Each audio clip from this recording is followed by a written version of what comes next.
एक बार तस्वीरें दिखा दें मंच पर।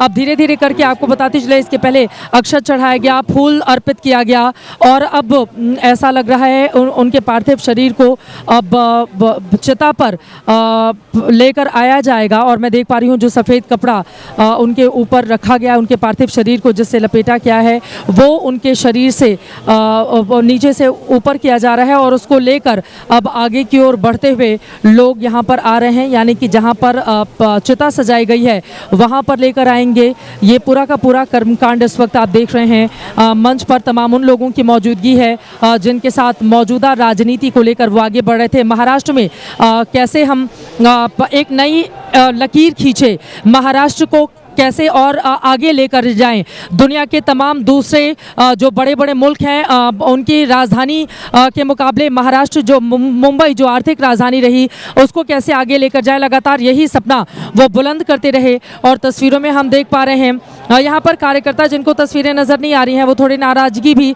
अपनी जाहिर कर रहे हैं, क्योंकि यहाँ पर ज़्यादातर लोग बैठे हुए हैं, हज़ारों की तादाद में लोग बैठे हुए हैं। और अब आपको बताते चले उनके चेहरे से सफ़ेद कपड़ा हटाकर और उसके बाद जो पूरी प्रक्रिया होती है अंतिम चिता पर लिटाने के ठीक पहले की, उसको इस समय अंजाम दिया जा रहा है। यहाँ पर क्या सत्ता पक्ष और क्या विपक्ष, हर कोई इस समय गमगीन नजर आ रहा है। और गणेश, यही उनकी खासियत भी रही है कि चाहे सत्ता पक्ष के लोग हों चाहे विपक्ष के लोग हों, हर किसी के साथ अजित पवार ने अपने तरीके से रिश्ते बनाए, अपने तरीके से रिश्ते निभाए। शायद यही कारण है कि आज तमाम पार्टियों के लोग यहाँ पर मौजूद हैं और हर कोई गमजदा भी है।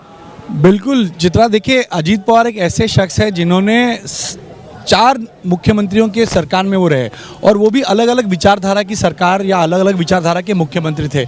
पहले कांग्रेस के पृथ्वीराज चौहान, अशोक चौहान, फिर बाद में वो महाविकास आघाड़ी में आए और उद्धव ठाकरे के साथ उन्होंने अपनी राजनीति की। उस समय भी जब एक हिंदुत्ववादी सरकार आने की बात लगातार होती आ रही थी, लेकिन वो अपने आप को धर्मनिरपेक्ष ही बताते रहे, सेक्युलर छवि को लेकर आगे बढ़ते रहे और जातिवाद कभी उन्होंने किया नहीं। शरद पवार को लेकर कई बार आरोप भी हुए कि वो मराठा बनाम ब्राह्मण, मराठा बनाम दलित की राजनीति करते हैं, लेकिन इस तरह के आरोप कभी भी अजीत पवार पे नहीं हुए क्योंकि उन्होंने जातिवाद को दूर रखा। ये बात कल राज ठाकरे ने भी अपने स्टेटमेंट में की। उसके बाद में वो देवेंद्र फडणवीस के साथ आए। देवेंद्र फडणवीस की सरकार थी, उसकी भी हिंदुत्ववादी विचारधारा थी, लेकिन उन्होंने इस सरकार में महायुति में रहने के बावजूद कभी भी हिंदू मुस्लिम या कभी भी कोई जातिवाद नहीं किया और ये उनकी खासियत। गणेश, मैं चाहूंगी कि उस वाकये का जिक्र आप जरूर करें जिसने हर किसी को हैरान भी कर दिया था। जब 2 दिनों के लिए वो देवेंद्र फडणवीस के साथ आते हैं और उसके बाद फिर वो वापस चले जाते हैं, वो पूरा वाकया एक बार आंखों के सामने से जैसे जैसे ये तस्वीरें बढ़ रही हैं वो आ रहा है। मैं चाहूंगी जरा उसके बारे में, क्योंकि आपने उसके बाद कई बार अजित पवार से बातचीत भी की थी, उन बातों को दोबारा कैसे याद करेंगे आज की तारीख में आप? जी देखिए, मुझे याद है 22 नवंबर 2019 की रात को शरद पवार, अजीत पवार साथ मिलकर उद्धव ठाकरे और कांग्रेस के साथ महाविकास आघाड़ी की सरकार बनाने की बात कर रहे थे और मीटिंग चल रही थी। लेकिन 23 नवंबर की सुबह जब पूरा देश सो रहा था तब अचानक से एक खबर आती है कि अजीत पवार राजभवन पहुंचे और राजभवन में जाकर वो देवेंद्र फडणवीस के साथ सरकार बना रहे हैं। अब एक बात बता दूं आपको, फडणवीस और अजीत पवार की दोस्ती इतनी गहरी थी और फडणवीस ने ये खुद हमें बताया था कि जब ये बातें हुई कि सरकार बनानी है और जब महाविकास आघाड़ी के तमाम नेता पूरा सुप्रीम कोर्ट में डालने तक जो कुछ दिन चले, अजीत पवार कभी भी किसी प्रेशर में नहीं आए। उन्होंने देवेंद्र फडणवीस को अपनी जबान दी थी, उस जबान पे कायम रहे और सिर्फ जब सुप्रीम कोर्ट का निर्णय उनके खिलाफ गया तब वो पहले देवेंद्र फडणवीस के पास गए, उनसे माफ़ी मांगी और कहा कि अब मुझे वापस जाना होगा। तो दोस्ती उन्होंने निभाई। ये खुद देवेंद्र फडणवीस कहते हैं कि वो मेरे को, उन्होंने जो शब्द दिया था उस शब्द का पालन उन्होंने लगातार किया और लगातार करने के बाद जब स्थिति ऐसी आई कि वो सरकार नहीं बना सकते तो वापस हो गए। तो यारों के यार थे और जब जब देवेंद्र फडणवीस मुश्किल में नजर आए, जब जब उन पर गंभीर आरोप हुए, विधानसभा में अजीत पवार ने उनका बचाव किया। इसीलिए खुद एक व्यक्तिगत कमी देवेंद्र फडणवीस को इस कैबिनेट में जरूर महसूस होगी। चित्रा, यकीनन वो बहुत सारी यादें हैं। देवेंद्र फडणवीस भी इस वक्त मंच पर बैठे हुए हैं, उनको भी लग रहा होगा। और यहाँ पर मैं देख पा रही हूँ पहले सफ़ेद धोती जो हम लोग पूर्वांचल में बोलते हैं उस भाषा में, अगर आप गणेश बता पाएँ, सफ़ेद रंग का कपड़ा उनके ऊपर इस समय चढ़ाया गया और उसके बाद मैं देख पा रही हूँ एक ऑफ वाइट क्रीम कलर का कपड़ा उनके ऊपर रखा गया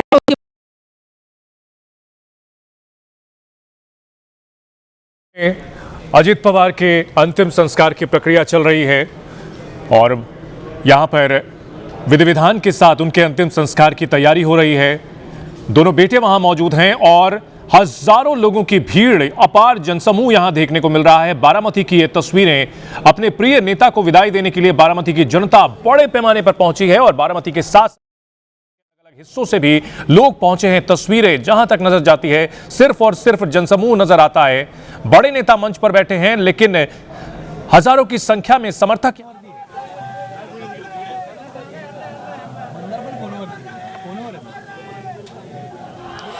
हजारों की तादाद में यहाँ पर समर्थक मौजूद हैं। अजित दादा अमर रहे के नारे वो लगा रहे हैं।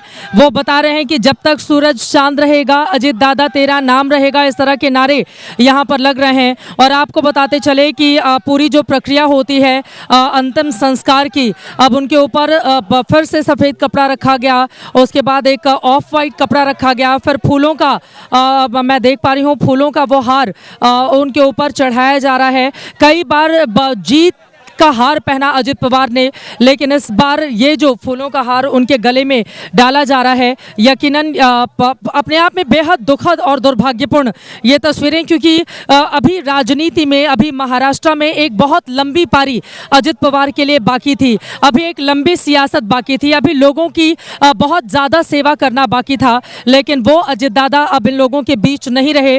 दादा यानी कि बड़ा भाई, और उसी बड़े भाई के तौर पर उन्होंने अपनी जगह बनाई। 2024 के चुनाव में जब महिलाओं के बीच वो जाते थे, गुलाबी रंग का साफा पहनकर, उन्होंने खासतौर से वो थीम भी उस समय निर्धारित कर रखा था, क्योंकि महिलाओं की बहुत बड़ी भूमिका थी। और सुनेत्रा पवार को लेकर आगे की ओर बढ़ रही हैं सुप्रिया सुले, जैसा कि मैं तस्वीरों में देख पा रही हूँ। फिलहाल ये अंतिम संस्कार की पूरी प्रक्रिया इस वक्त तस्वीरों में आप देख रहे हैं। उनके दोनों ही बेटे इस समय अंतिम संस्कार की, बेटे पार्थ पवार और जय पवार दोनों ही मंच पर मौजूद हैं और अंतिम संस्कार की जो प्रक्रिया होती है उसको इस समय आगे की ओर बढ़ाया जा रहा है। गृह मंत्री अमित शाह, बीजेपी के राष्ट्रीय अध्यक्ष नितिन नवीन, केंद्रीय मंत्री नितिन गडकरी, एनसीपी के संस्थापक शरद पवार,